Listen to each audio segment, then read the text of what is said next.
American people. My colleagues and I are acutely aware that high inflation imposes significant hardship as it erodes purchasing power, especially for those least able to meet the higher costs of essentials like food, housing, and transportation. We are strongly committed to returning inflation to our 2% objective. The committee decided at today's meeting to maintain the target range for the federal funds rate at 5.25% to 5.5%, and to continue the process of significantly reducing our securities holdings, though at a slower pace. Over the past year, as labor market tightness has eased and inflation has declined, the risks to achieving our employment and inflation goals have moved toward better balance. The economic outlook is uncertain, however, and we remain highly attentive to inflation risks.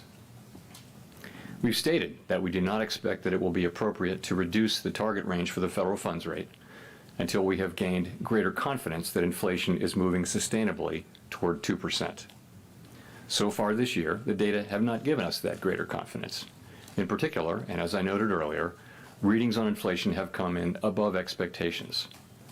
It is likely that gaining such greater confidence will take longer than previously expected. We are prepared to maintain the current target range for the federal funds rate for as long as appropriate. We're also prepared to respond to an unexpected weakening in the labor market. We know that reducing policy restraint too soon or too much could result in a reversal of the progress we've seen on inflation.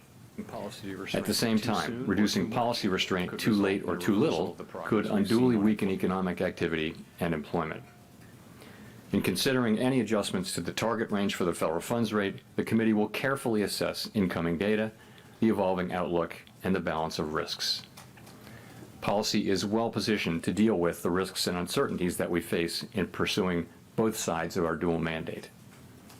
We will continue to make decisions meeting by meeting. Turning to our balance sheet, the committee decided at today's meeting to slow the pace of decline in our securities holdings, consistent with the plans we released previously. Specifically, the cap on Treasury redemptions will be lowered from the current $60 billion per month to $25 billion per month as of June 1. Consistent with the committee's intention to hold primarily Treasury securities in the longer run, we're leaving the cap on agency securities unchanged per month, and we will reinvest any proceeds in excess of this cap in Treasury securities.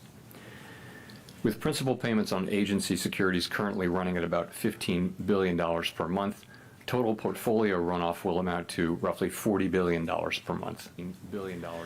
The decision to slow the pace of runoff does not mean that our balance sheet will ultimately shrink by less than it would otherwise, but rather allows us to approach its ultimate level more gradually. In particular, slowing the pace of runoff will help ensure a smooth transition, reducing the possibility that money markets experience stress and thereby facilitating the ongoing decline in our securities holdings that are consistent with reaching the appropriate level of ample reserves. We remain committed to bringing inflation back down to our 2% goal and to keeping longer-term inflation expectations well anchored.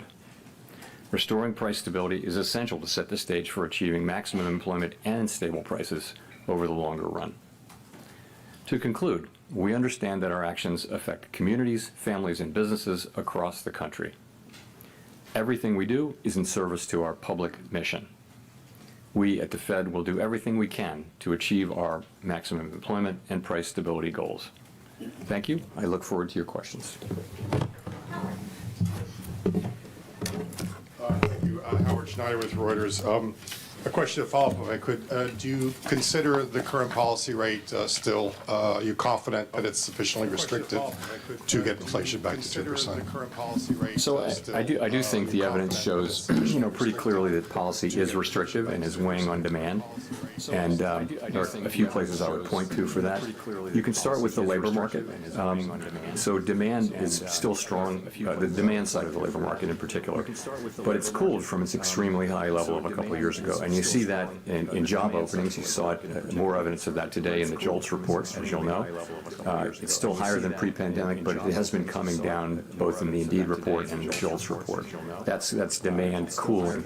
The same is true of quits and hiring rates, which have essentially normalized. I also look at we look at surveys of workers and, surveys of workers and businesses and ask workers, are jobs plentiful, and ask businesses, are workers plentiful? Is it easy to find workers? And you've seen that the answers to those have come back down to pre-pandemic levels. You also see in interest-sensitive spending like housing and investment, you also see that higher interest rates are weighing on those activities. So I do think it's clear that that policy is restrictive. Sufficiently restrictive, I guess. So I would say that we believe it is restrictive, and we believe over time it will be sufficiently restrictive. That will be a question that, that the data will have to answer. So as a follow-up, if inflation Pardon me. continues running roughly sideways as it has been, the job market stays reasonably strong, unemployment low, and expectations are anchored and maintained, would you disrupt that for... Expectations are not anchored? Or anchored. Or anchored. Stable, roughly. Would you disrupt that for the last half point on PCE? You know, I don't want to get into complicated hypotheticals, but I would say that, you know, we're committed to retaining our current restrictive stance of policy for as long as is appropriate, and we'll do that. Gina. Thanks for taking our questions, Chair Powell. I wonder, you know, obviously Michelle Bowman has been saying that there is a risk that rates may need to increase further, although it's not her baseline outlook. I wonder if you see that as a risk as well, and if so, what change in conditions would merit considering raising rates at this point? So I think it's unlikely that the next policy rate move will be a hike. I'd say it's unlikely. You know, our policy focus is really what I just mentioned, which is how long to keep policy restrictive. You ask, what would it take? You know, I think we'd need to see persuasive evidence that our policy stance is not sufficiently restrictive to bring inflation sustainably down to 2% over time. That's not what we think we're seeing, as I mentioned. But that's something like that is what it would take. We'd look at the totality of the data, answer to that question. That would include inflation expectations, and all the other data too. Would that be like a reacceleration in inflation? Well, I think, again, the test, what I'm saying is if we were to come to that conclusion that policy weren't tight enough to achieve that, so it would be the totality of all the things we'd be looking at. It could be expectations, it could be a combination of things, but if we reach that conclusion and we don't see evidence supporting that conclusion, that's what it would take, I think, for us to take that step. Chris.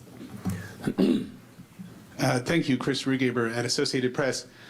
You didn't mention the idea that rates are at a peak for the cycle, and didn't mention the idea that it might be appropriate to cut rates later this year, as you have at previous press conferences. So has the Fed sort of dropped its easing bias? Where are you standing on that? So on, let me address cuts. So obviously, our decisions that we make on our policy rate are going to depend on the incoming data, how the outlook is evolving, and the balance of risks, as always. And we'll look at the totality of the data. So I think, and we think, that policy is well positioned to address different paths that the economy might take. And we've said that we don't think it would be appropriate to dial back our restrictive policy stance until we've gained greater confidence that inflation is moving down sustainably toward 2%. So, for example, let me take a path. If we did have a path where inflation proves more persistent than expected and where the labor market remains strong, but inflation is moving sideways and we're not gaining greater confidence, well, that would be a case in which it could be appropriate to hold off on rate cuts. I think there's also other paths that the economy could take which would cause us to want to consider rate cuts, and those would be, two of those paths would be that we do gain greater confidence, as we've said, if that inflation is moving sustainably down to 2%, and another path could be, you know, an unexpected weakening in the labor market, for example. So those are paths in which you could see us cutting rates. So I think it really will depend on the data.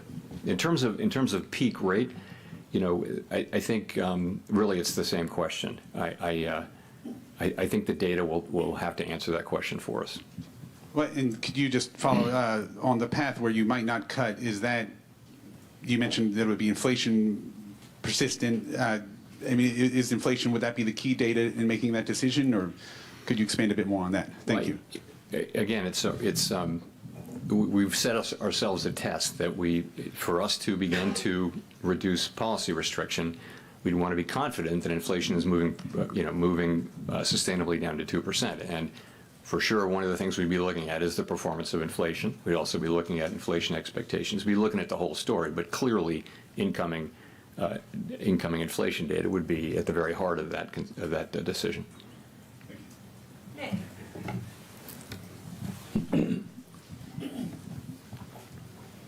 Nick Timrose of the Wall Street Journal.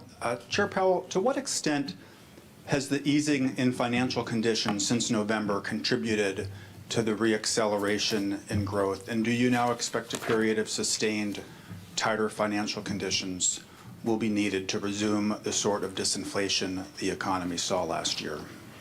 So I think it's hard to know that. I think we'll be able to look back, from down the road and look back and understand it better.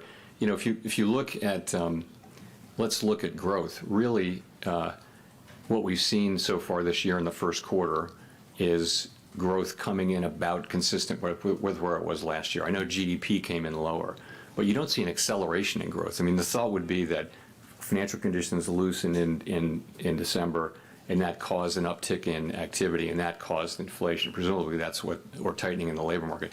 You don't really see that happening. What you see is economic activity at a level that's roughly the same as last year. So, what's causing this inflation, we'll have a better sense of that over time. I don't know that there's an obvious connection there, though, with the easing of financial conditions.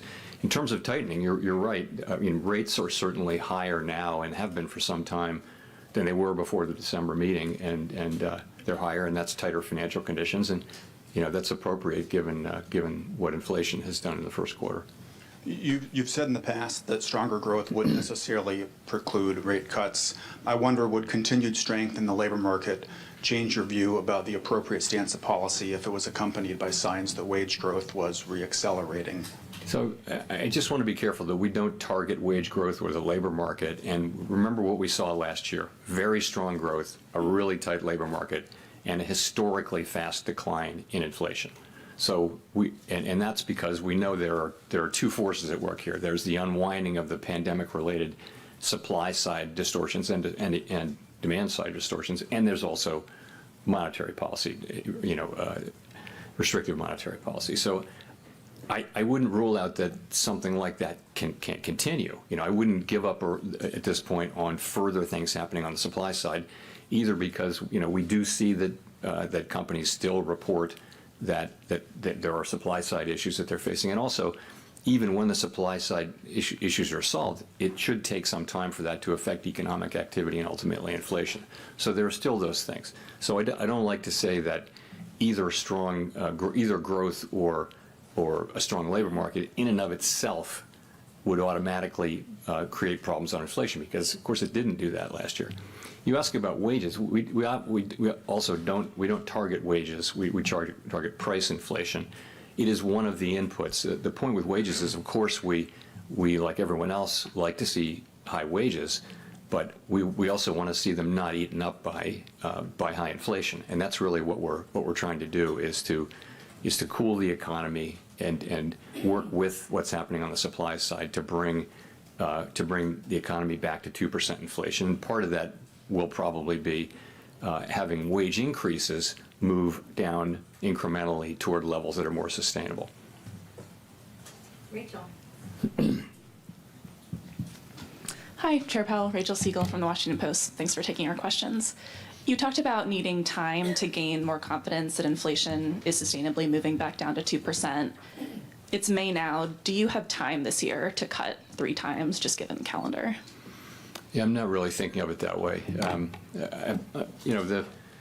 What we said is that we need to be more confident, and we've said, my colleagues and I today said, that we didn't see progress in the first quarter, and I've said that it appears then that it's going to take longer for us to reach that point of confidence. So I don't know how long it'll take. I can just say that when we get that confidence, then rate cuts will be in scope, and I don't know exactly when that will be. And with hindsight, are there any signs that you can look back on now, looking at the reports from January or February or March, that suggested something more worrying than just expected bumpiness?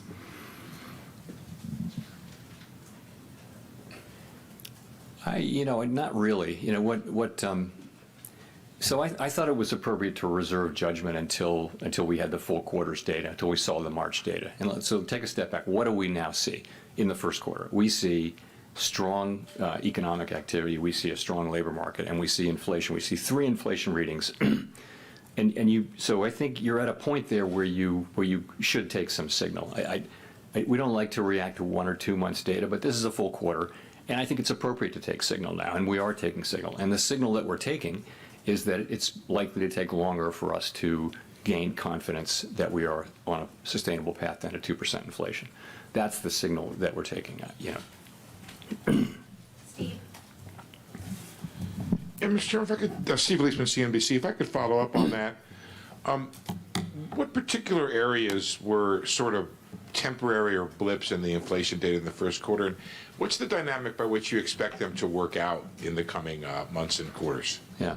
So we will, we will put the thing, we have put the thing under a microscope. I will say nothing is going to come out of that that's going to change the view, I think, that in fact we didn't gain confidence and that it's going to take longer to get that confidence. But confidence, I just think, you know the story. What's happened since December is you've seen higher goods inflation than expected, and you've seen higher non-housing services inflation than expected, and those two are working together to sort of be higher than we had thought. And there are stories behind how that happened, and I think my expectation is that we will, over the course of this year, see inflation move back down. That's my forecast. I think my confidence in that is lower than it was because of the data that we've seen. So we're looking at those things. We also continue to expect, and I continue to expect, that housing services inflation, given where market rents are, those will show up in measured housing services inflation over time.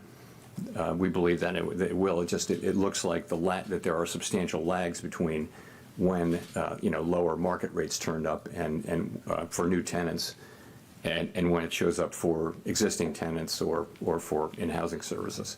So, if I could just follow up, is there a bit of a contradiction in the idea that you are reducing quantitative tightening, which is sort of an easing, while you're holding rates steady at a restrictive rate to try to slow and cool the economy and inflation? Thank you. I wouldn't say that, no. I mean, the active tool of monetary policy is, of course, interest rates, and this is a plan we've long had in place to slow, really not in order to provide accommodation to the economy, but to be less restrictive to the economy. It really is to ensure that the process of shrinking the balance sheet down to where we want to get it is a smooth one and doesn't wind up with financial market turmoil the way it did the last time we did this, and the only other time we've ever done this. Craig? Craig Forrest from Bloomberg. 2 questions. First, simple one. Given the run of data since March, has the probability in your mind of no cuts this year increased or stayed the same? That's the first question. Second question. Chair Powell, you joined the board in 2012, and I'm sure you remember, as I do, what the jobless recovery was like. Lawyers, accountants, all kinds of highly qualified people who couldn't get jobs. And given your history there, I wonder if there's an argument for being more patient with inflation here. We have strong productivity growth. That's helping wages go up. We have good employment. And so it seems to me there's a lot of hysteria about inflation. I agree, it's, nobody likes it, but is there an argument for being patient and working with the economic cycle to get it down over time? Thank you.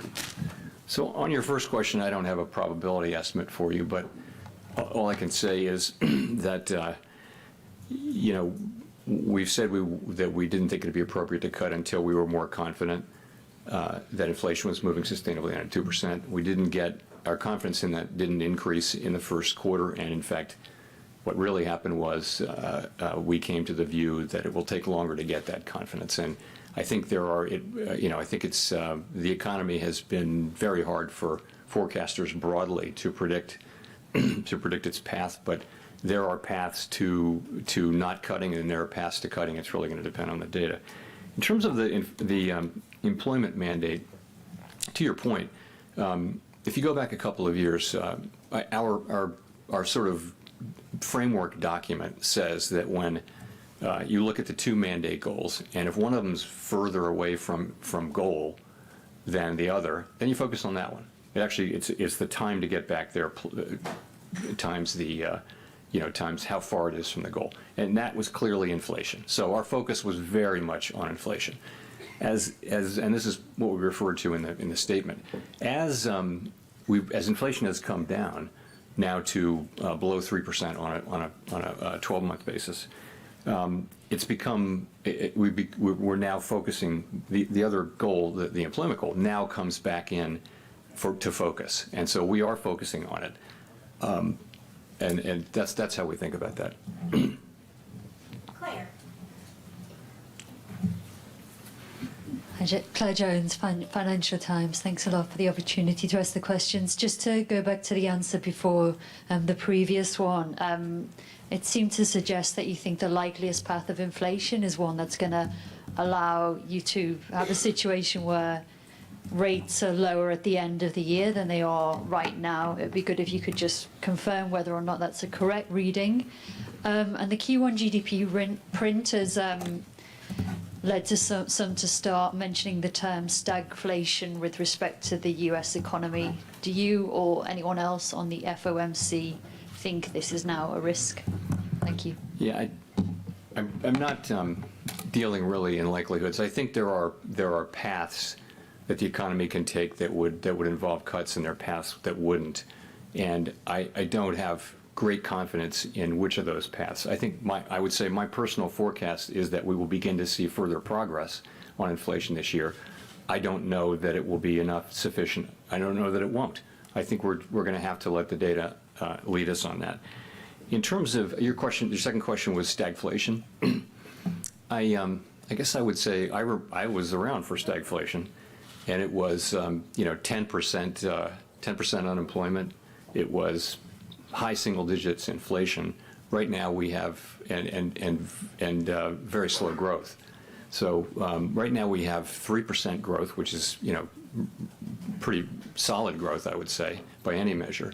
And we have inflation running under 3%. So I don't really understand where that's coming from.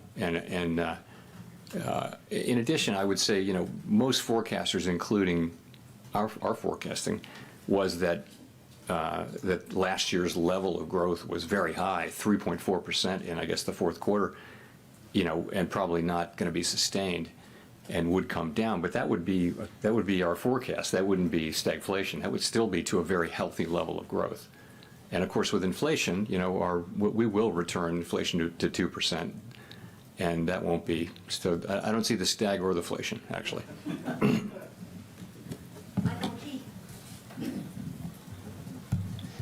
Michael McKee from Bloomberg Radio and Television.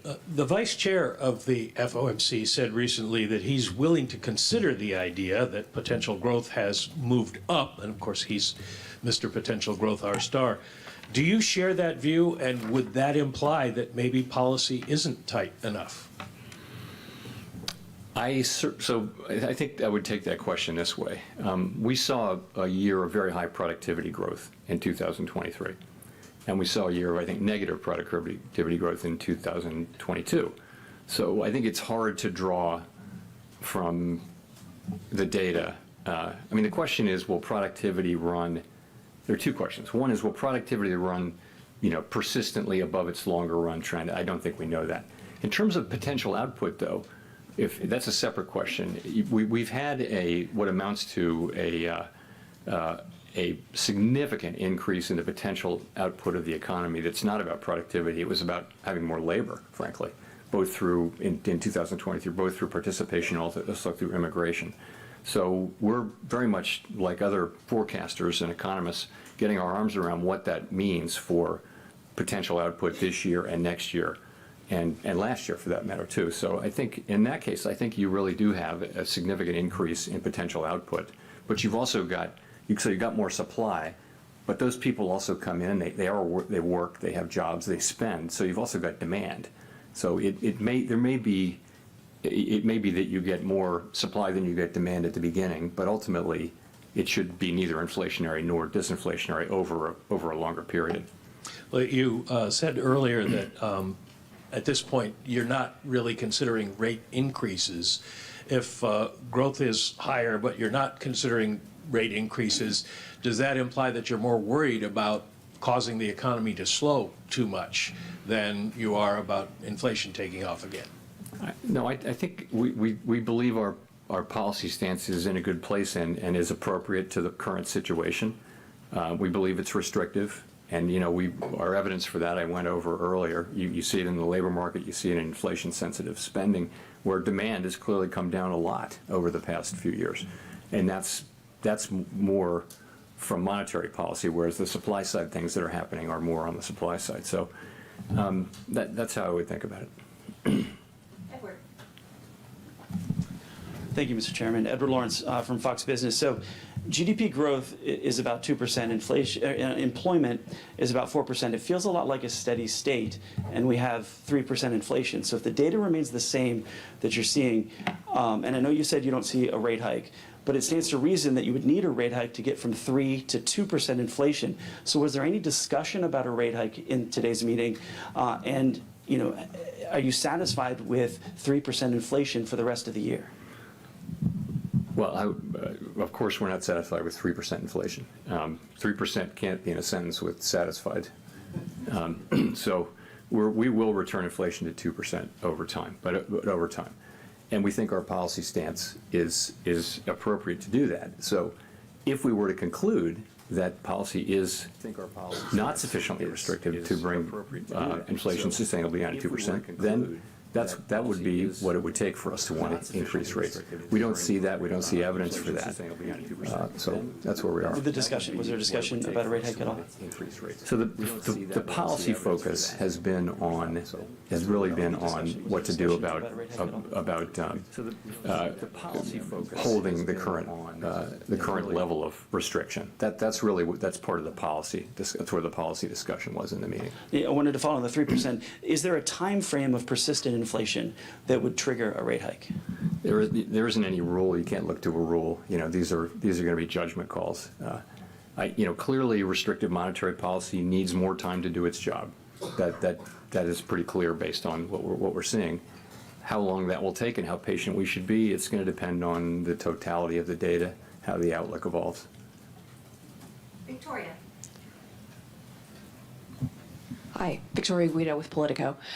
You've talked about your commitment to being apolitical and nonpartisan, and I was just wondering, given that it's an election year, is the bar for rate changes higher close to an election? And similarly, is there a significant economic difference between, starting to cut in, say, September versus December? So we're always going to do what we think the right thing for the economy is when we come to that consensus view that it's the right thing to do for the economy. That's our record. That's what we do. We're not looking at anything else. It's hard enough to get the economics right here. These are difficult things, and if we were to take on a whole nother set of factors and use that as a new filter, it would reduce the likelihood we'd actually get the economics right. So that's how we think about it around here. And we're at peace over it. We know that we'll do what we think is the right thing when we think it's the right thing, and we'll all do that, and that's how everybody around here thinks. So I can't say it enough that we just don't go down that road. If you go down that road, where do you stop? And we're not on that road. We're on the road where we're serving all the American people and making our decisions based on the data and how those data affect the outlook and the balance of risks. And then is there a significant difference between, whether you start in, say, September versus December? There's a significant difference between an institution that takes into account all sorts of political events and one that doesn't. That's where the significant difference is. And we just don't do that. I mean, you can go back and read the transcripts for this is my fourth election. fourth presidential election here. Read all the transcripts and see if anybody mentions in any way the pending election. It just isn't part of our thinking. It's not what we're hired to do. If we start down that road, I don't know how you stop. So.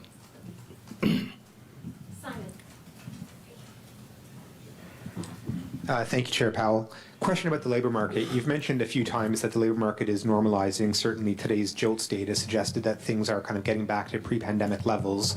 One thing that hasn't normalized is wage growth, which is still quite a bit stronger than before the pandemic.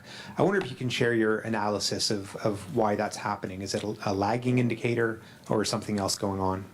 So I think if you go back to where wages peaked, wage increases peaked a couple, 3 years ago, essentially all wage measures have come down substantially to that. But they are not down to where they were before the pandemic. They're still roughly a percentage point higher. And we've seen pretty consistent progress, but not uniformly. And you'll note the ECI reading from Tuesday was expected to have come down, and essentially it was flat year over year, I think, roughly. So, yeah, I mean, that part of it is bumpy.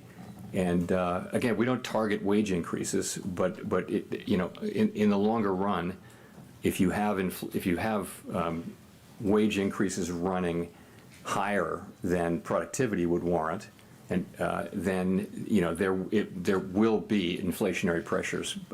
Employers will raise prices over time if that's the case. So we've seen progress. It has been inconsistent, but we have seen a substantial decline overall. But we have ways to go on that. Scott. You were Nancy. Nancy, sorry.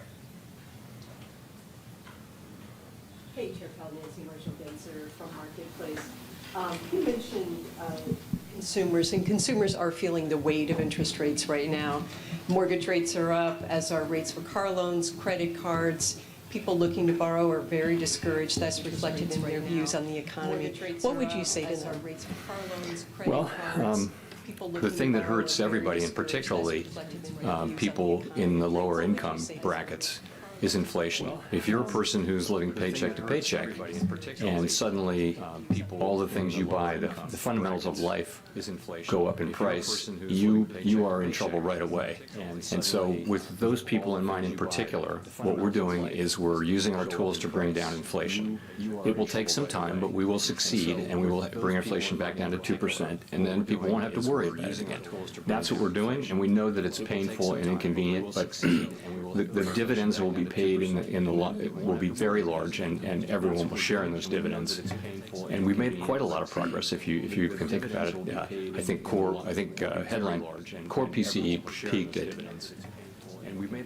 5.8. Now it's at headline peaked at 7.1. Now it's at 2.7. Don't want to get that wrong. No, you don't. Quick follow-up. Are current interest rates really doing that much, though, to fight inflation right now for those consumers? Yes, I mean, I think that restrictive monetary policy is doing what it's supposed to do, and it's also in this case unusually working alongside and with the healing of the supply side. That was different this time was that a big part of the source of the inflation and the reason why we're having this conversation is that we had this supply side kind of collapse with shortages and bottlenecks and all that kind of thing. And so this was to do with the shutting down and reopening of the economy and other things that really raised demand. So many factors did that. So I think now you see those two things working together, the reversal of those supply and demand distortions from the pandemic and the response to it, along with restrictive monetary policy. Those two things are working to bring down inflation, and we've made a lot of progress. Let's remember how far we've come. And we have a ways to go. We've got work left to do, but we're not looking at the very high inflation rates that we were seeing 2 years ago.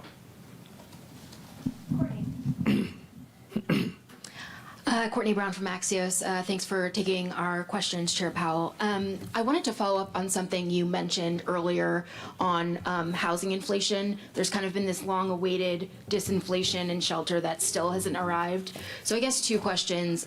How do you explain the substantial lags between some of the private sector data we're seeing and the government data? And how confident are you that rents will be helpful on the inflation front in the coming months? So essentially, there are a number of places in the economy where where there are just lag structures built into the inflation process, and housing is one of them. So when you have when someone a new person goes to rent an apartment, that's called market rent, and you can see market rents are barely going up at all. The inflation in those has been very low. But it takes, before that, they were incredibly high. They sort of led the high part. So what happens is those market rents take years, actually, to get all the way into rents for tenants who are rolling over their leases.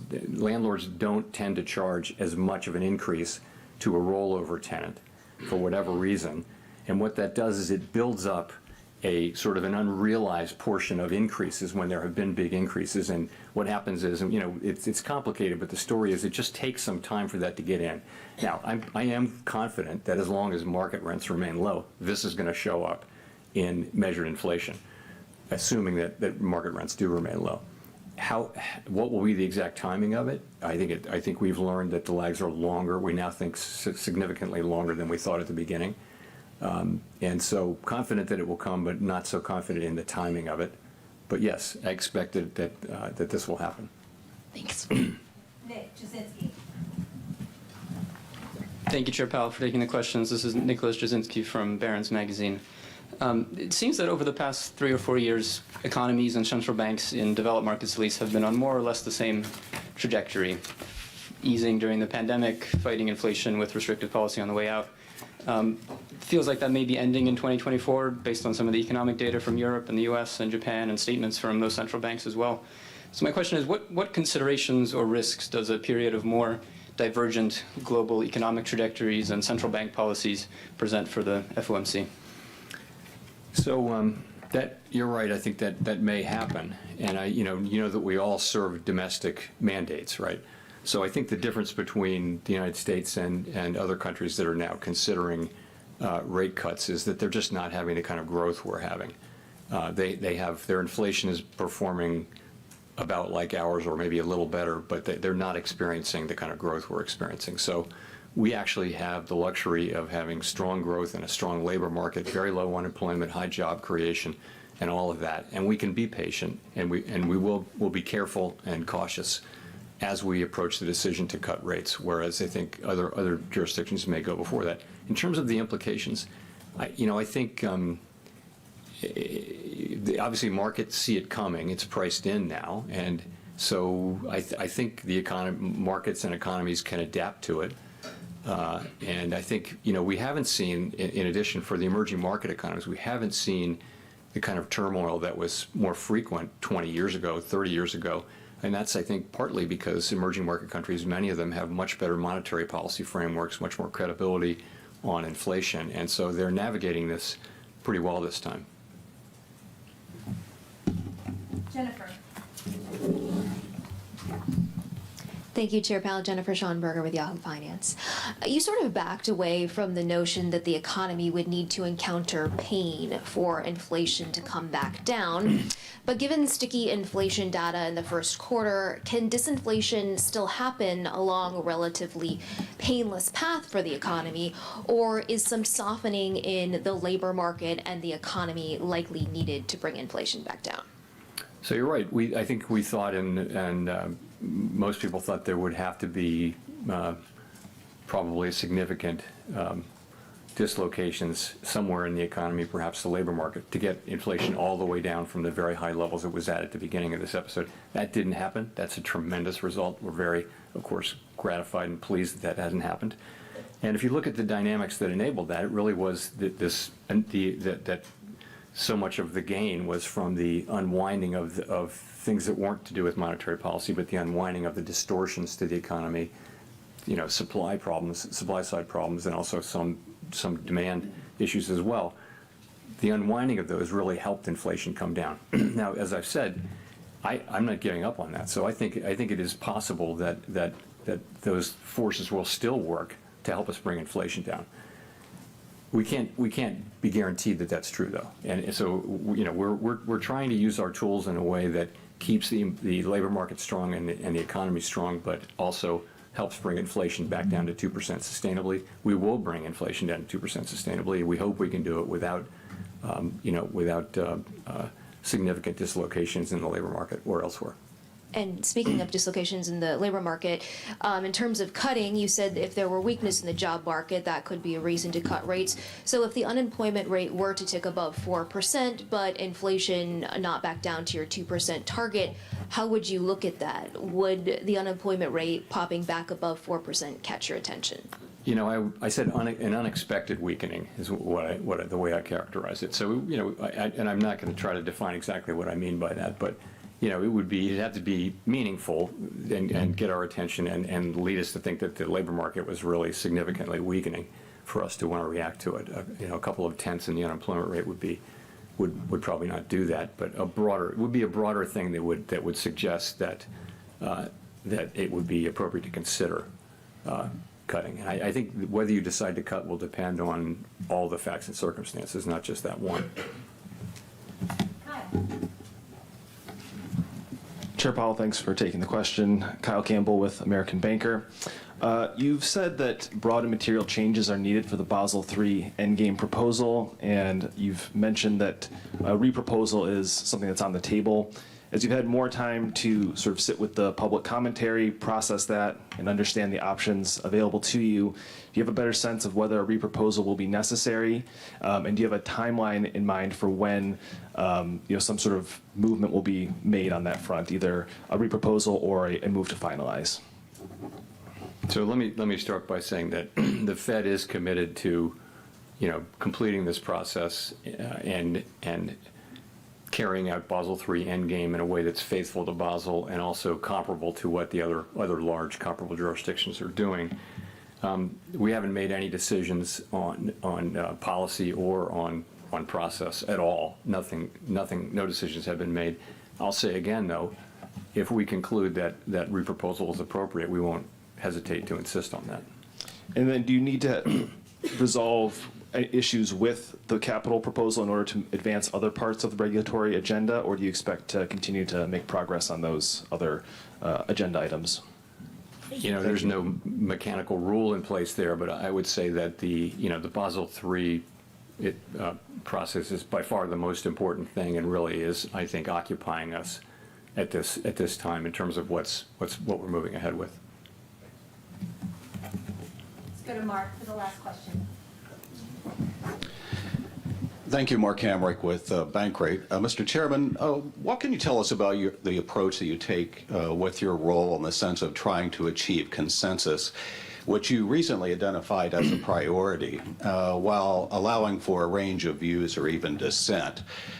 We don't see many dissenting votes in the official statements, even when more spirited discussions are noted in the minutes after the fact. How do you avoid groupthink and avoid a higher risk of a policy mistake? Thank you. So I think if you listen to, and you all do, listen to my 18 colleagues on the FOMC, you'll see that we do not lack for a diversity of voices and perspectives. We really don't.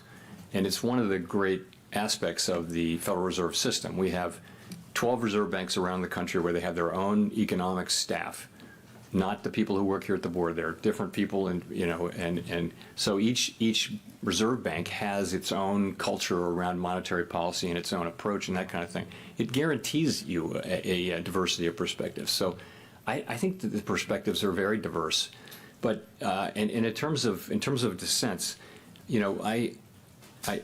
we have dissents, and a thoughtful dissent is a good thing. If someone really makes you think, that kind of thing. But all I can say from my standpoint is I listen carefully to people. I try to incorporate their thinking or do everything I can to incorporate their thinking into what we're doing. And I think many people, if they feel that's happening, that for most people, most of the time, that'll be enough. But I'm not. It's not frowned upon or illegal or against the rules or anything like that. It just is the way things come out. And I think we have a very diverse group around the people. Frankly, more diverse than it used to be in many dimensions. More diverse from the obvious, gender and demographic ways, but also we have more people who are not PhD economists. So we have people from business and law and academia and things like that. So I think you actually do have quite a good diverse perspective. I think all of us read these stories about a lack of diversity, and we look around the room and say, I don't understand. I really don't understand what they're talking about. So, but I get the question though. Thank you very much.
Precisa de um site para o seu negócio?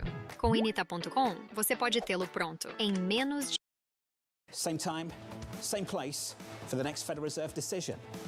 From New York City, this was the Fed Decides.